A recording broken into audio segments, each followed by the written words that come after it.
In the last session, we talked about why write a case study. In this session, which is the session 2, we will talk about what is a case study and what it is not. This program is brought to you by METL Global Perspectives. The purpose is to enhance executive capability and decision-making skills with in-company case studies. A case study is a learning tool. This is a story of a past scenario that has played out, and the learning from it is to be distilled and then applied for the future situations that might evolve or are evolving currently. Its aim is to develop holistic and critical thinking in the readers. It can be on an industry, on a company, or on a person, or an interplay of all of these.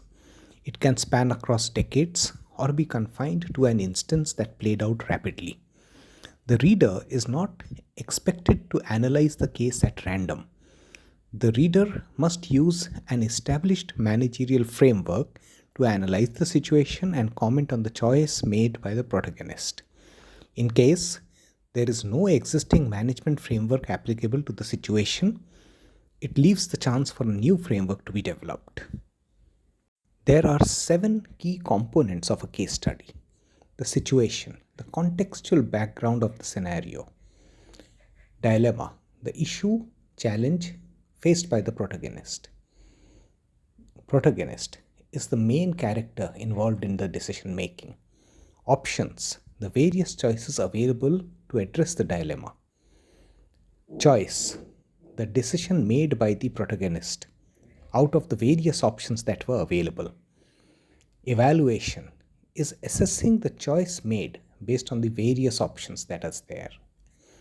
And reader's role is to utilize managerial frameworks for analysis. The case-based learning can be intensified significantly. At times, the protagonist is in the classroom to discuss the thought or critique what was put forth by the readers. There are intense learning scenario situations, and a good case discussion is remembered by learners for years. Therefore, a case by design has no definite answer. A situation with a definite answer is not a case, it is an article. Every person who has gone through the case method will always have a few favorite cases that really helps the individual learn the concepts. My personal instance is that when I first read the Amul case, I was intrigued. I then read about the life of Dr. Kurian and read everything I could about the cooperative movement that was so indicative of the social system of India. Can something like this ever be replicated outside of India is a thought that I still live with. Another thought I have is why such a large cooperative never got created in India again. Studies help you understand that management actually is an art.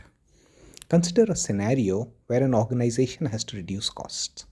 It has various options. It can shut down a few low profit making units, or scale back investment into new avenues, or reduce headcount, or offload stake and get money into the company to keep it afloat rather than cutting down on any cost. The case would explain the situation and give adequate information for the readers to arrive at a conclusion. However, there is no one possibility.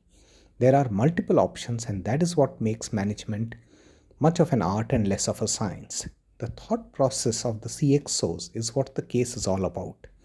So when the case is being written, it's important to mirror the thought processes of the CXO is in the case and the discussions that would have happened while making the decision.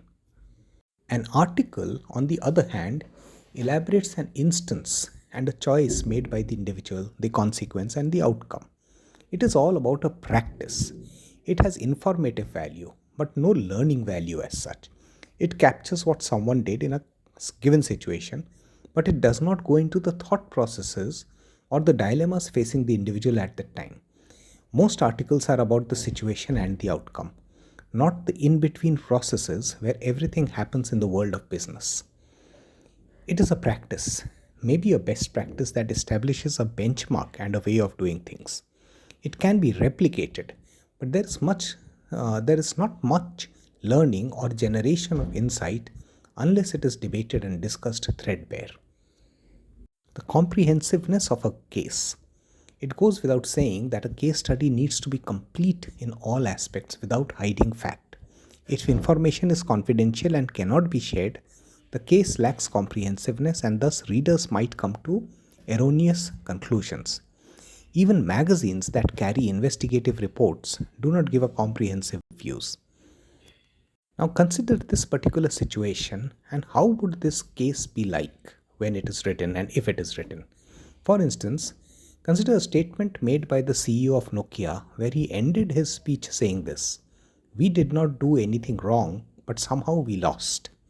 This article, the article might share all facts related to the sales numbers, competitive scenario, operating systems, etc. But it will never share the options that the CEO and his team generated and why they did not work in the marketplace. A case would dwell on the latter aspect largely. In that discussion is the learning, which is only a case study can bring out.